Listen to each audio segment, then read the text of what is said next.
Hola comunidad, hoy quiero compartir con ustedes una experiencia que me ha marcado profundamente, algo que he guardado en mi interior durante muchos años. Prefiero permanecer anónimo, pero siento que este es el lugar adecuado para contar mi historia y escuchar sus opiniones al respecto. Todo comenzó cuando yo era un adolescente. Mi familia y yo habíamos vivido toda nuestra vida en Houston, rodeados de familia, de amigos.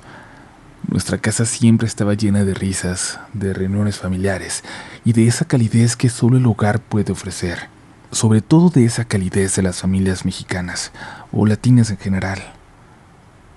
Pero un día la vida nos dio un giro inesperado. Mi papá, que trabajaba en proyectos de ingeniería, fue asignado a un proyecto temporal en Oregón. La mudanza era solo por unos meses, pero esos meses se convirtieron en la etapa más extraña y solitaria de nuestras vidas. Nos mudamos a una casa en una calle tranquila, rodeada de árboles altos y frondosos. Desde el primer momento, la casa me pareció salida de una película, una estructura antigua, con un aire de misterio que me hacía sentir inquieto. Pero no era solo yo quien lo sentía. Mi hermanito, que en ese entonces tenía solo 3 años, se mostraba visiblemente incómodo. Para él, el cambio fue especialmente difícil. Había sido muy cercano a nuestras dos abuelas que lo cuidaban casi todos los días, y dejar atrás todo lo que conocía fue un golpe duro. Además, no le gustaba la casa. La odiaba. Decía que había algo en ella. Mi hermanito hablaba de un señor. Nos decía que había un hombre muy flaco, cubierto de tierra, con un pantalón roto de mezclilla, descalzo y sin camiseta, que se le acercaba a él, pero se escondía cuando los demás estábamos cerca. Al principio, por supuesto que lo tomamos como una fantasía, algo que un niño inventa para llamar la atención o para mostrar su deseo de regresar a Houston. Le decíamos que le creíamos y que lo protegeríamos, pero en realidad no le dimos nunca mucha importancia. Pensábamos que era solo su forma de manifestar su descontento con la mudanza. Pero todo cambió una noche, cuando mi papá nos despertó a todos con un grito espantoso en plena madrugada. Nunca había escuchado a mi papá gritar así, y eso me llenó de un miedo profundo.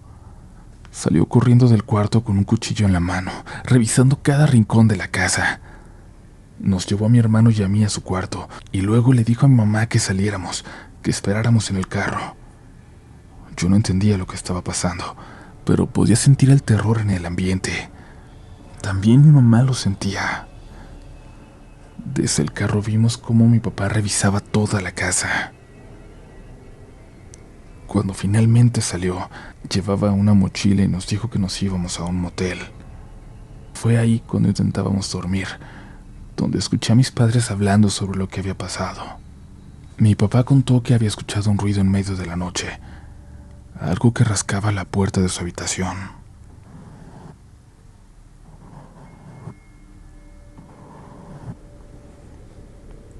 Al principio lo ignoró, pensando que era parte de un sueño, pero el ruido persistió. Cuando finalmente despertó por completo, notó que la puerta estaba entreabierta, lo cual era muy extraño. Se incorporó en la cama, tratando de aclarar su vista, y entonces lo vio. Algo, un hombre con el pelo largo y sucio, asomaba la cabeza por la puerta. Sus dedos largos y huesudos rascaban la madera, produciendo ese sonido inquietante. Mi papá se quedó paralizado, pero lo que realmente lo aterrorizó fue cuando vio los ojos de esa cosa. Brillaban en la oscuridad, reflejando una luz que no estaba ahí, y lo peor de todo, le estaba sonriendo. Fue en ese momento cuando mi papá gritó. Aquella figura salió corriendo y mi padre, aún sin entender bien lo que estaba ocurriendo, lo siguió hasta la sala donde lo perdió de vista en la oscuridad. Asegura que no fue un sueño, que lo vio claramente desaparecer en ella. Revisó toda la casa, pero lo único que encontró fueron marcas de lodo en la puerta y un par de huellas en la sala. Solo dos huellas, como si esa cosa se hubiera desvanecido en el aire. Después de esa noche nos mudamos a un motel, donde permanecimos por 2 semanas mientras mi papá negociaba su cambio de proyecto. Volvimos a Houston tan pronto como pudimos. Y mi papá tiene su propia teoría de lo que ocurrió. Está convencido de que alguien se metía en nuestra casa. Un intruso, un loco que vivía en el bosque y que nos espiaba. Mi mamá, por otro lado, tiene una diferente. Cree que mi hermano, desde antes de mudarnos a Oregon, ya estaba viendo algo muy parecido. Dice que en Texas ya había mencionado a ese hombre, pero que en Oregon, en aquella casa, esa presencia se hizo más fuerte. Se volvió tan real que incluso mi papá pudo verla. Yo no sé qué creer. Mi padre es un hombre lógico, no se deja llevar por fantasías. Pero lo que vi en sus ojos esa noche fue un terror genuino, un miedo que nunca había visto en él. Me gustaría saber qué opinan ustedes, comunidad. ¿Qué creen que fue lo que realmente ocurrió en esa casa? Gracias por su atención.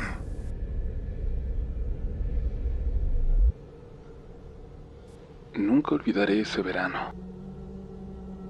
Mis recuerdos de la casa de la abuela Juanita siempre habían sido cálidos, llenos de risa y el aroma a pan recién horneado.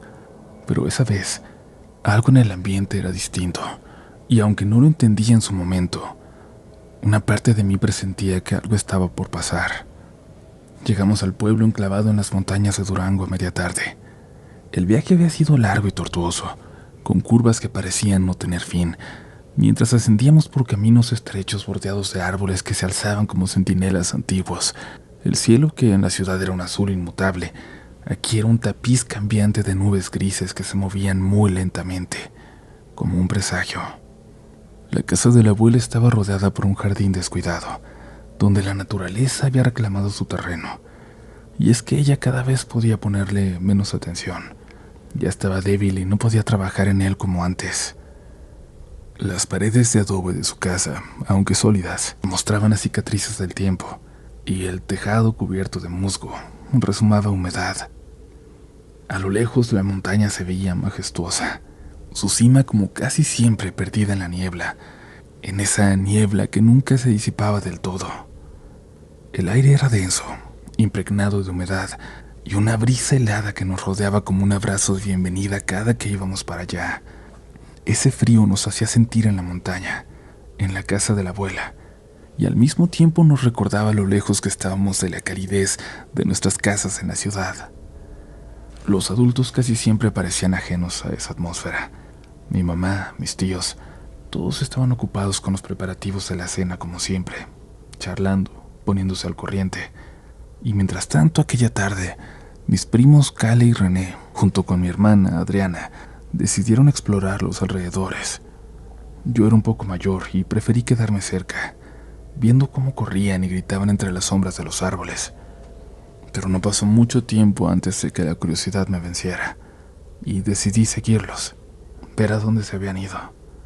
Cuando vieron que los alcancé, ellos tomaron valor para adentrarse más en el bosque, sin pensar en esas historias que los adultos solían contar para asustarnos.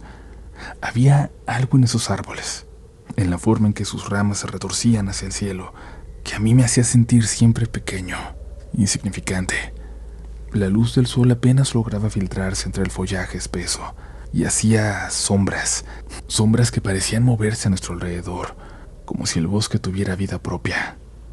El suelo bajo nuestros pies estaba húmedo y blando, y cada paso levantaba un leve olor a tierra mojada que me enamoraba.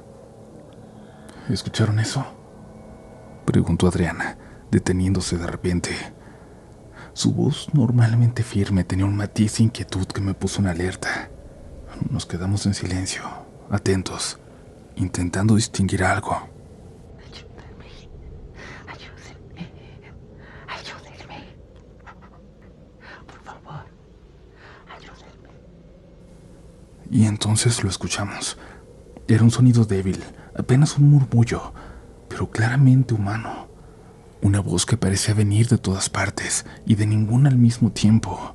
Sé que es difícil de entender, pero esa es la única forma en la que podría explicarlo. Ayuda, por favor, ayúdame, decía, como un suspiro arrastrado por la niebla. Nos miramos entre nosotros, buscando en los rostros ajenos la confirmación de lo que habíamos escuchado.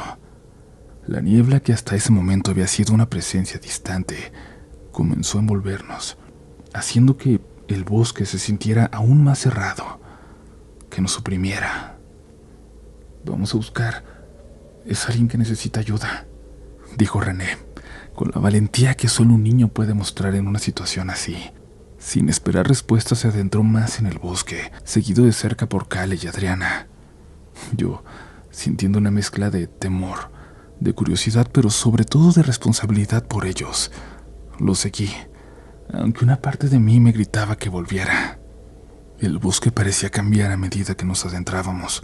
Los árboles, antes robustos y vibrantes, ahora parecían marchitos, sus troncos cubiertos de musgo oscuro y las ramas, torcidas como manos esqueléticas, se extendían hacia nosotros. El aire se volvió más denso, cargado de una humedad distinta, pesada, que se adhería a nuestra piel, y la niebla se espesó, reduciendo nuestra visión a unos pocos metros. La tierra a nuestros pies se volvía cada vez más blanda, casi como si el bosque intentara tragarnos.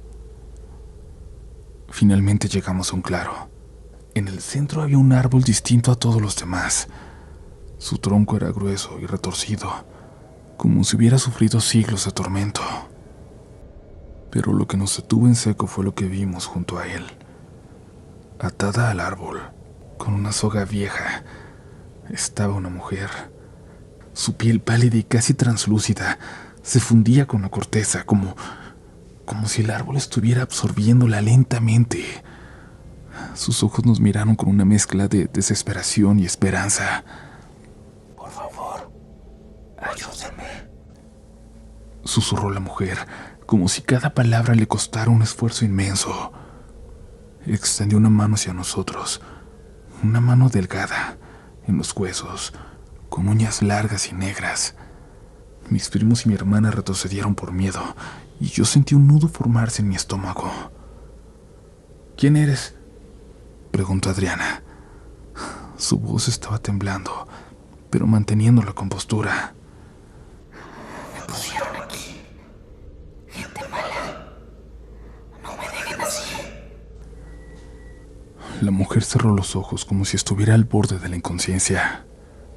La imagen era tan surrealista que una parte de mí quiso creer que era una alucinación, una ilusión creada por la niebla, por el cansancio. Pero algo en mi interior, una intuición primitiva, me decía que lo que estábamos viendo era real. No sé cuánto tiempo pasamos ahí, mirando a la mujer sin saber qué hacer.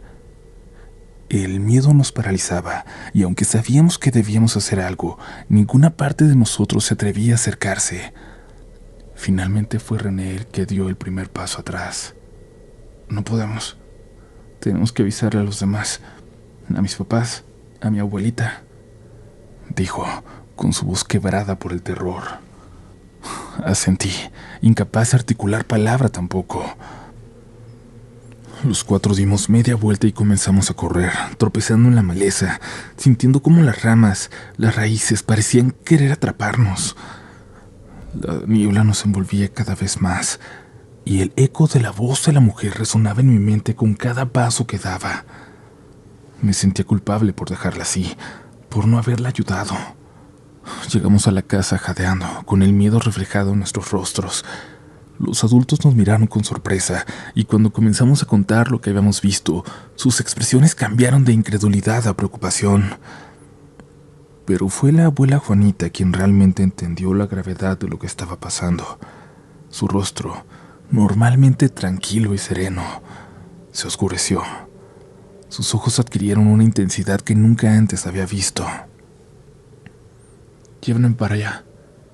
Quiero ver», dijo con una voz firme, casi autoritaria, muy diferente a la que siempre usaba con nosotros. Aunque estaba muy débil y necesitaba ayuda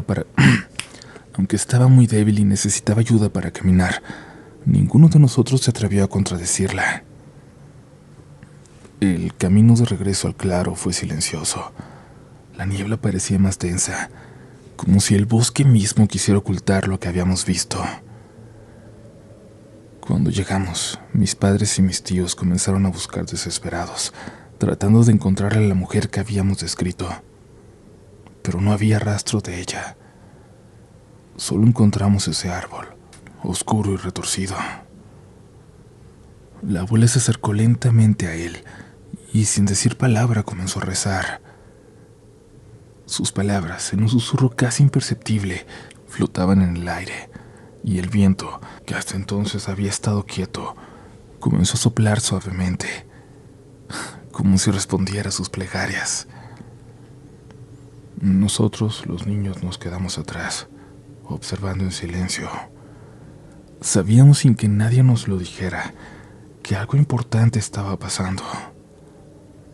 Después de unos minutos, la abuela se volvió hacia nosotros, con una expresión que mezclaba tristeza y cierta resignación. Lo que vieron fue real, dijo en voz baja, mirando a mis padres y tíos que aún parecían incrédulos. Esa mujer vivió aquí hace mucho tiempo.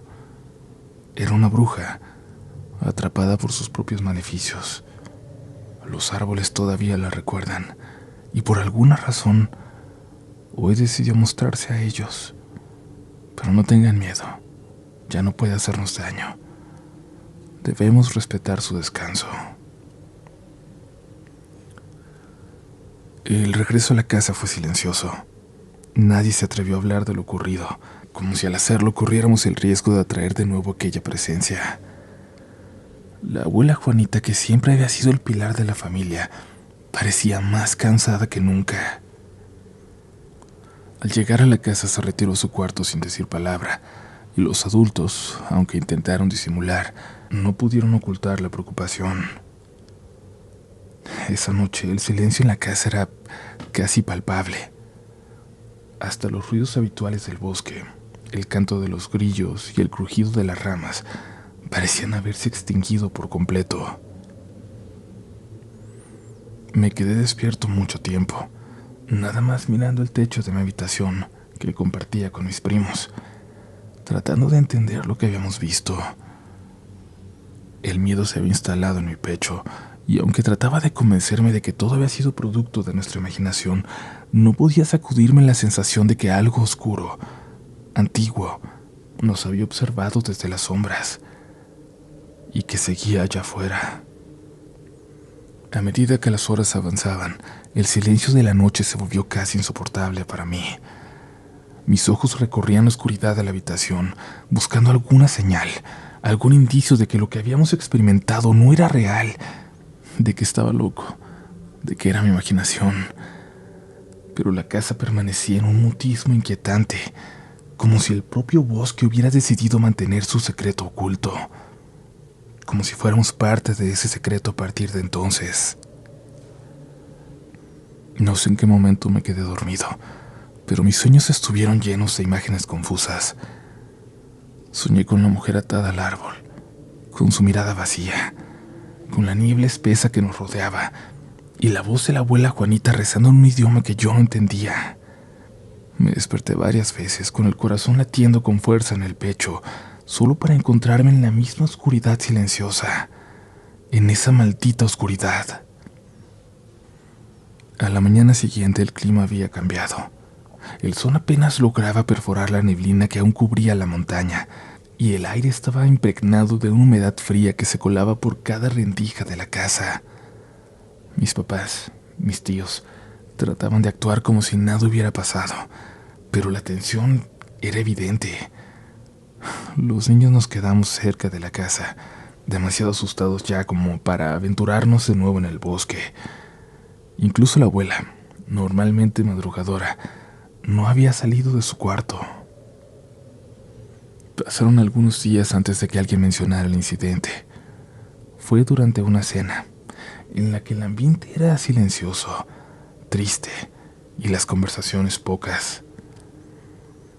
Mi mamá, con una voz suave y llena de preocupación, le preguntó a la abuela qué había pasado realmente en el bosque. Mi abuelita, que hasta ese momento había estado en silencio, levantó la vista de su plato y nos miró a todos, sus ojos oscuros reflejando algo más profundo que el simple cansancio. Esa mujer, comenzó a decir, con su voz baja pero firme. Esa mujer fue alguien que vivió aquí hace mucho tiempo. Una bruja condenada por sus propios actos. La gente del pueblo solía contar historias sobre ella, sobre cómo usaba los árboles del bosque para esconder sus maleficios, para espiar a aquellos que vivían cerca. Pero un día, la gente de aquí se cansó. La atraparon y la ataron a un árbol, esperando que la naturaleza misma se encargara de ella. Y así fue. Pero su espíritu nunca descansó.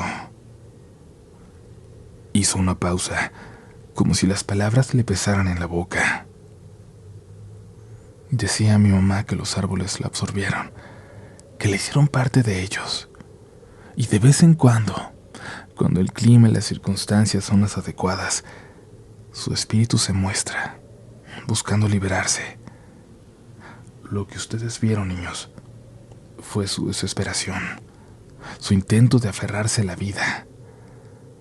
Pero liberar su espíritu solo traería mal a quienes lo hagan. Por eso es mejor dejarla donde está, en paz, aunque esa paz para ella sea fría y oscura. La habitación quedó en silencio después de las palabras de la abuela. Nadie sabía qué decir.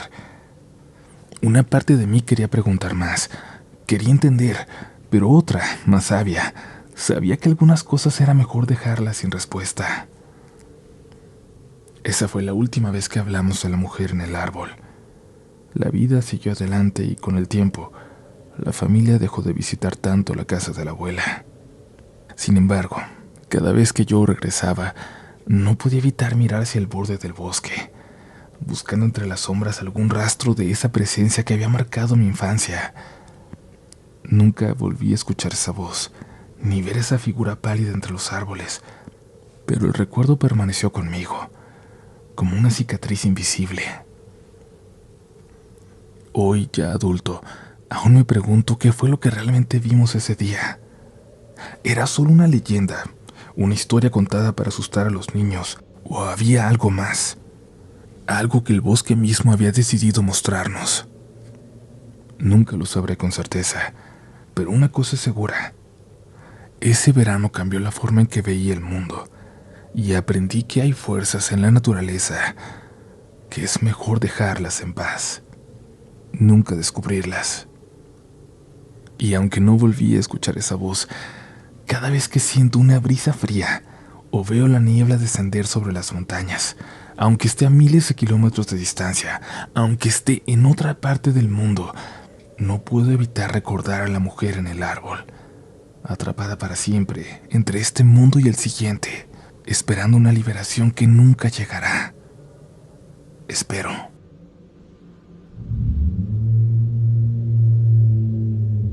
Comunidad, seguimos por aquí agradeciendo de antemano que sigan escuchando historias de fantasmas, asustándose, y les invitamos a dejarnos su opinión, su teoría sobre los relatos de esta noche. Les recuerdo que les voy a dejar un enlace para que encuentren mi libro de cuentos Relatos de la Noche y también la novela gráfica. De esta ya quedan como menos de 100 ejemplares por allá afuera y, como les decía, no va a haber más ediciones, así que son de colección total. Las que se encuentren son las últimas. Nos veremos muy pronto en más firmas para que los puedan llevar, tanto el libro como el cómic, lo que ustedes prefieran, o ya saben que pueden llevar hasta una hoja de papel y yo se las voy a firmar, porque lo que me importa, más que compren esto, es poder convivir con ustedes y ver de frente a la gente que hace esta comunidad. Así que les recuerdo, cuando haya firmas, aunque no tengan el libro, aunque no lo hayan podido comprar, vayan, porque va a ser un verdadero gusto saludarles. Por ahora continuamos con una historia más, porque no, aún no sobrevives al episodio de esta noche. Mi papá siempre me contaba con cierta reserva una historia que por muchos años le impidió permitirme ir a acampar. Aunque el campismo es una actividad que nos apasiona como familia, él no podía evitar sentir un profundo temor ante la idea de dejarme aventurarme en la naturaleza por mi cuenta. No fue hasta que me convertí en adolescente que decidió confiarme la razón de su miedo. Era una noche como cualquier otra, cuando él era joven, y había decidido ir a acampar con su hermano Manlio y su vecino Ray. Solían frecuentar un campo en el bosque, apenas un par de kilómetros adentro, un lugar que consideraban seguro y familiar. Esa noche, después de cenar alrededor de la fogata y de apagar las brasas, se metieron en la casa de campaña para descansar. El olor de la leña aún quemada flotaba en el aire, y todo parecía estar en calma. Pero entonces, algo extraño sucedió.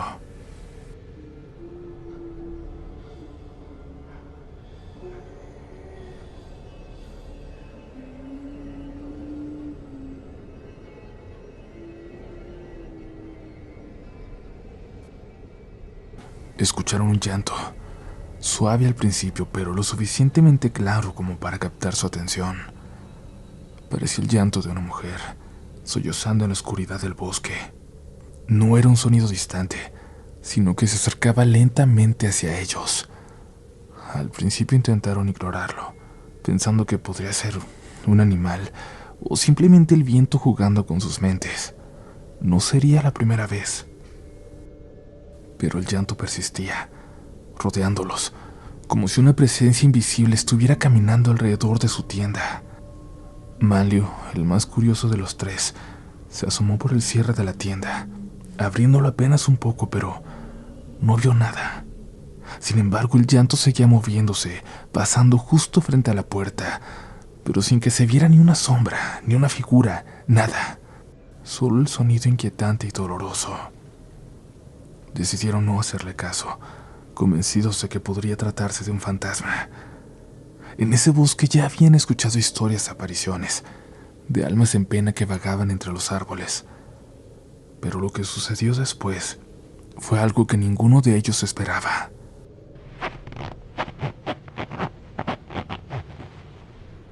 El cierre de la campaña, aquel que se suponía los mantenía a salvo, comenzó a moverse. Algo o alguien estaba intentando abrirlo desde fuera. Lo veían claramente. La cremallera subía y bajaba lentamente como si unas manos invisibles intentaran forzar la entrada. Fue Ray quien con un acto reflejo se abalanzó sobre el seguro, evitando que se abriera por completo. En ese momento, el llanto se volvió más fuerte, casi ensordecedor, rodeándolos como una tormenta. Y de repente, así como llegó, el sonido cesó. El bosque se sumió en un silencio absoluto, tan denso que podían escuchar sus propios corazones latiendo en sus pechos. Pero ese silencio duró solo un segundo, porque de pronto el llanto se escuchó de nuevo, esta vez desde lo profundo del bosque, como si la presencia se hubiera alejado rápidamente, dejando tras de sí un eco de angustia.